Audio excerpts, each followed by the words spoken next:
This week, a cartoonist and other media persons have received notices from Twitter informing them that the social networking site has received a legal request from Indian law enforcement to take action against their accounts.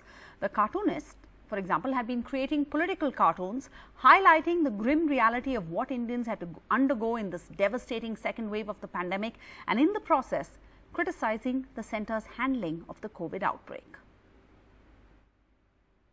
A week after cartoonist Manjul and retired IAS officer Surya Pratap Singh were sent notices by Twitter informing them that law enforcement agencies in India had sought action against their accounts. Twitter now has sent a similar notice to Mohammad Zubair, co-founder of the fact-checking website Alt News. The notices sent by Twitter, however, do not mention the details of which law enforcement agency has raised the legal request asking Twitter to take action against the said account. Experts have raised questions on the action against the Twitter users. In my case also, Twitter sent me a notice saying that the government wanted to take down a tweet where I had tweeted a cartoon of Satish Acharya where he had said that the government was robbing the coffers of the Reserve Bank of India. Such criticism of the government or cartoons lampooning the government have always been considered to be acceptable, and they are certainly protected by the fundamental right of free speech guaranteed by the Constitution. While Mohammad Zubair has claimed that he has received 11 such notices from Twitter since April 2020, this was the first notice to Manjul for taking a jibe at the central government for its response to the second wave of COVID-19. After the controversy, Congress leader Rahul Gandhi also took a jibe at the government on Twitter. Meanwhile, Twitter users questioned the action by the government after highlighting a 2013 tweet of BJP spokesperson Amit Malviya, who wrote, "Emergency is back," after cartoons by Manjul were brought down during the Congress government. The notices by Twitter come in the backdrop of government sending legal notices to the social media giant asking it to comply by the social media regulations in the country. At a time when the government says that it wants to make Twitter a safe and free space for its users, the request by law agencies asking Twitter to take action against the dissenting voices raises a big question on the intention of the government. With camera person Sanjay Kaushik, I'm Akshay Dongre for NDTV. And it's not just that. These Twitter notices also come against the backdrop of a filmmaker in Lakshadweep, Aisha Sultana, being charged with sedition for levelling accusations at the centre over the mismanagement of COVID on the islands. They come in a week that the central government has amended rules to disallow former bureaucrats from writing books and articles or commenting on issues relating to current policy that fall or fell in the domain of their work during service. And of course, as Akshay was pointing out there, they come at a time when the legal framework to put curbs on social media is being enforced. So we're asking tonight a crackdown on critics, stifling free speech. Joining us, Aseem Trivedi, award-winning political cartoonist and a free speech activist. We have Deshratan Nigam, Supreme Court lawyer, a political analyst with pro-RSS leanings, and we have Mohammad Zubair, co-founder of Alt News, India's leading non-profit fact-checking site. Mohammad Zubair, you received an email from Twitter's legal team too on Thursday this week, and this is identical to the ones that the political cartoonist Manjul received. What does it say? Thank you, Sarah, for having me on the show. Yeah, I've received, as you already mentioned, I've received around 11 notices from Twitter for now in a year or so. So 2 days back, I received one more tweet regarding a tweet which I had done a few months back. That was during the Assam elections. There was a video, there was a clipped video which was being tweeted by a lot of people, including BJP persons, media persons, and many other influencers on Twitter. We as a Alt News had written a fact check on that, and we had posted a fact check. And soon after the fact check, we also made a video saying, making a comparison video saying this is the clip video and this is the actual video. So you fact checked, but we had actually fact checked. So you were fact checking something. Yes. Do you know that Twitter said the objection was to this tweet, the fact checking tweet? Yeah, you that know particular tweet, yes. Okay, because they sent me the link of the tweet as well. Because there's some confusion. I think Manjul said that Twitter doesn't say who is sending. Does Twitter say who is sending these requests? Do we know what law these tweets violate? Do we know which tweet? In your case, we know which tweet violated which law or sensibilities, right? No, in my case, out of 11 tweets, 11 emails, what I've received, one was for the account itself, similar to what Manjul had received. And there were 10 more tweets which they had targeted my individual tweets. Okay. They had, yeah. So, but you've gotten 11 notices so far. Yeah. Have there been any police complaints, FIRs corresponding to these tweets? Any investigation launched after that to determine what this content or if this content violates Indian law? Do you know or no? No, nothing at all. It's just a tweet. It's just an email which they sent, and they don't take any responsibility, saying we're being transparent. We've just got a notice from the law, Indian law agency, and we're just reminding you or maybe intimating you. But they don't inform like who sent it. Is it the police or is it the ministry? Or if it is the police, which police? And what is the law which it's been violated? If it's a fact check, how? Yeah. So let me play devil's advocate. You've received 11 such notices. Yes. So clearly Twitter has not taken any action against your tweet or your account. No. Is there any impact? Is there a fallout of this? Okay, or is it meaningless? Out of the 11 tweets, I was just going through all the 11 tweets which the notice, and 2 of my tweets have been deleted. I have not deleted it myself. When I just cross-checked it, there were 2 tweets which I had done it last year, for which I received a notice, but 2 of those tweets have been deleted. Out of one, I recall there was one tweet wherein I had called out film personality. It was Rangoli. It was Kangana Ranawat's sister who had tweeted something derogatory, which said, she had tweeted a Photoshop pic of a coffin, and there was a lady lying on the coffin. And she had claimed that it was, something similar to. Okay, but claimed, so you have seen some impact. She had claimed that Muslims have been raping women who are dead women as well as animals. So I had fact checked it and said, okay, these are 2 different photos which have been merged.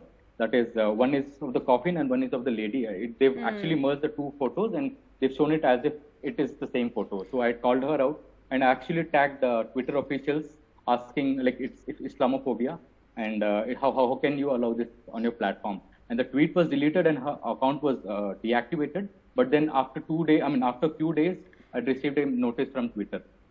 Okay.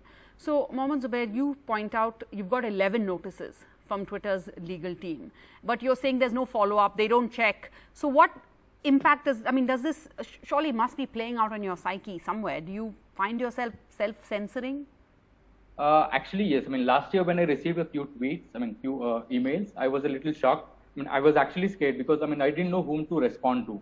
Twitter just says some law agencies want us to be, want our tweets to be removed, but we don't know whom to approach to.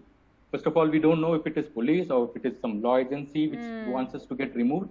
And if at all, if it is some police or some law agency, like what was the fault of the? It was just a fact check. Even if if there is something derogatory which I posted, I still understand. If it is something personal details which I have tweeted, I still understand. But in this case, I've tweeted fact checks. They should actually encourage us to do this because we are doing their job. We are helping police by calling out people who are actually putting out fake news. But in turn, we get the notice saying it's derogatory. We live in strange times. Desh Ratan Nigam, classic intimidation tactics here then, are these just then attempts to silence voices that question the government of India? Not even question, basically anyone seeking accountability from our elected representatives. Sarah, I'm not very sure about one thing. Is Twitter being transparent or not?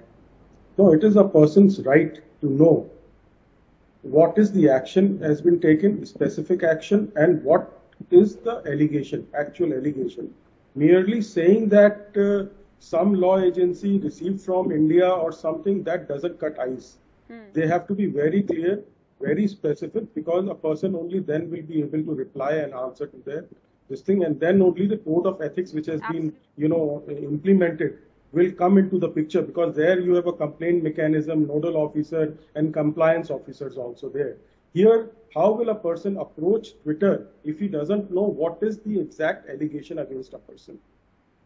So that, and to say that we don't even know which agency has sent it, what it has been sent by that agency. So Twitter has to be very transparent. Even if the bureaucrats or somebody in the government of India has taken a wrong step, presuming for the sake of argument, how will you hold them accountable? So everything is just very opaque and not transparent out here. So what I want isn't that the problem here? And is that the Yes. intimidatory tactic? No. How do we know it is intimidatory when you don't know the complete Because fact? there's no follow up. No, yeah, that is what I'm saying. Twitter must follow it up, and they cannot follow it up if they don't have the facts and figures before them. They can only follow it up once they have to disclose it. How can they follow up when they have not disclosed the facts and the allegations to a person and from where it is coming? So this is I think we have to hold Twitter accountable for this. And then the second stage, the government of India will come into the picture. Okay. Aseem Trivedi, your drawings, your cartoons, political cartoons that highlighted corruption found you charged with sedition and imprisoned for 2 weeks after you refused bail. But that was way back in 2012. That was under the UPA government then. So it's not just this government that is allegedly taking this route. बिल्कुल, ये तो मतलब हमेशा से ही होता है और शायद सभी देशों में सभी सरकारें ऐसा करती हैं, लेकिन कब और कितना ये देखने लायक बात है। कहीं भी लोकतंत्र पूरी तरह एब्सोल्यूट नहीं है, फ्री स्पीच पूरी तरह एब्सोल्यूट नहीं है, लेकिन जो कमी आई है, जो गिरावट आई है, जैसे मेरे मामले में मुकदमा हो गया था पर सरकार ने बाद में सेडिशन वापस भी लिया था 1 महीने बाद, लोगों के विरोध के बाद।